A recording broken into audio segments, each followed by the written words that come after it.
Who decided PEMDAS would be the proper order of things? Like, why not do addition or subtraction first, or just in the order from left to right, regardless of how it appears? Like, was it a standard that was just agreed upon by a bunch of scholars one day, and therefore it became law, or what gives? Why do we follow the PEMDAS order of things in mathematics? That's a great question. The order of operations, or PEMDAS, which stands for parentheses, exponents, multiplication, division, addition, subtraction, wasn't decided arbitrarily. Its origins stem from the need for consistency and clarity in mathematical expression. Here's a breakdown of why PEMDAS exists and how it evolved. Why do we need an order of operations? Because math problems can become ambiguous without a clear set of rules. For example, 2 plus 3 times 4.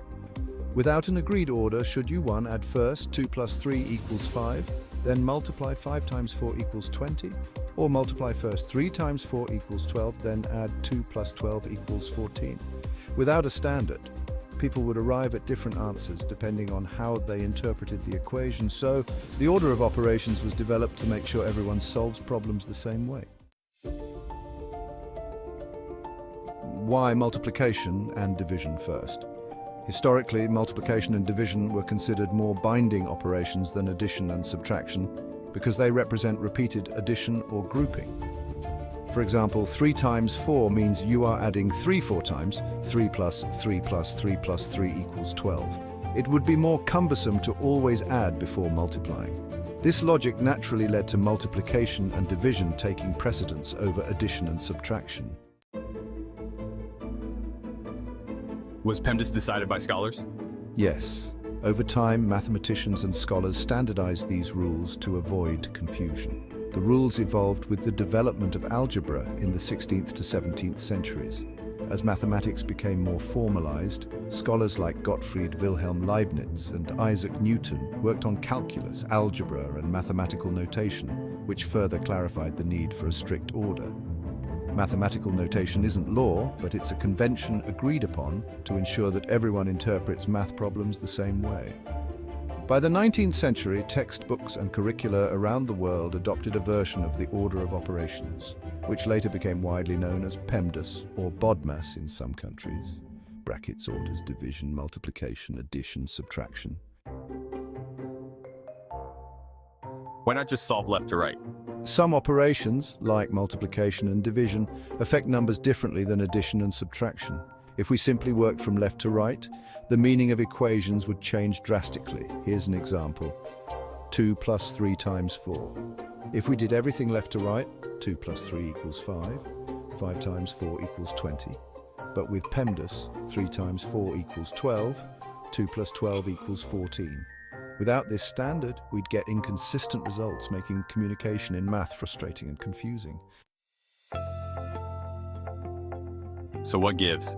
PEMDAS isn't an absolute law of the universe, but it's a convention, an agreed-upon system that ensures everyone gets the same results when solving math problems.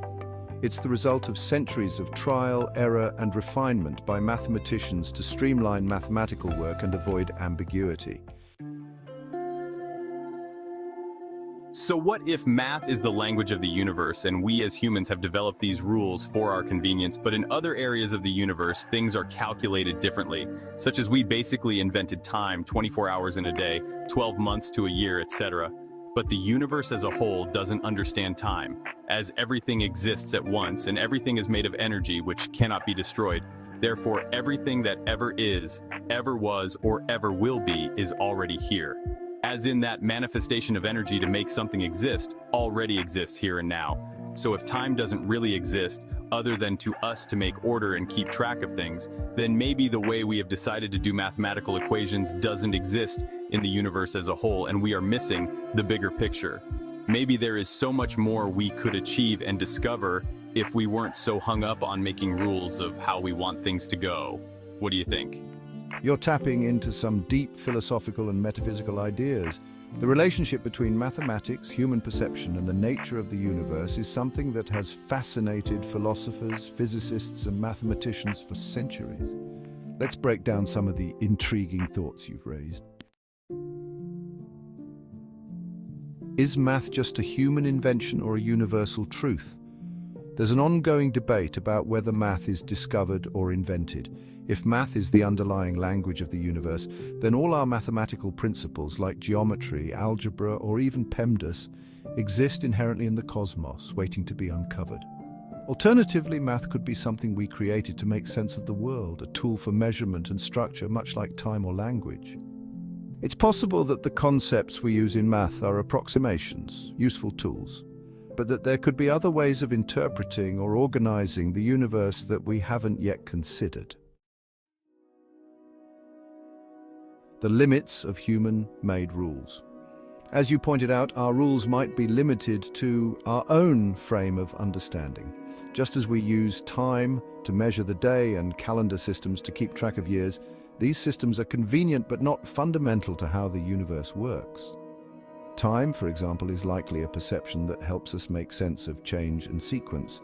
But physics shows us that time is relative. For instance, in Einstein's theory of relativity, time flows differently depending on gravity and velocity. This suggests that the universe doesn't conform to a strict clock the way we do. Similarly, math as we know it might just be one way to interpret reality, but not the only way. There may be other systems of thought, logic, or pattern recognition that describe the universe better. Ones we can't even imagine yet because we're so rooted in the structures we've built. Everything existing at once, energy, time, and manifestation. The idea that everything that ever was, is, or will be already exists is tied to non-linear time, which has echoes in quantum mechanics and some interpretations of spirituality. For example, quantum theory suggests that particles can exist in multiple states at once until observed, the famous superposition concept. The block universe theory in physics suggests that time is like a loaf of bread. Each moment already exists, and time doesn't flow. We just experience it sequentially. If everything is energy and energy is never destroyed, then it's possible that all manifestations of energy already exist. They're just waiting to be observed or experienced. What if we abandon our rules? What if our strict rules and frameworks, like math and time, are actually limiting our ability to see the bigger picture?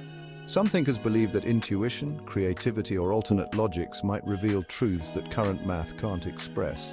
For example, ancient civilizations had mathematical systems based on geometry and harmony, like the golden ratio, that were closely tied to nature, music, and architecture.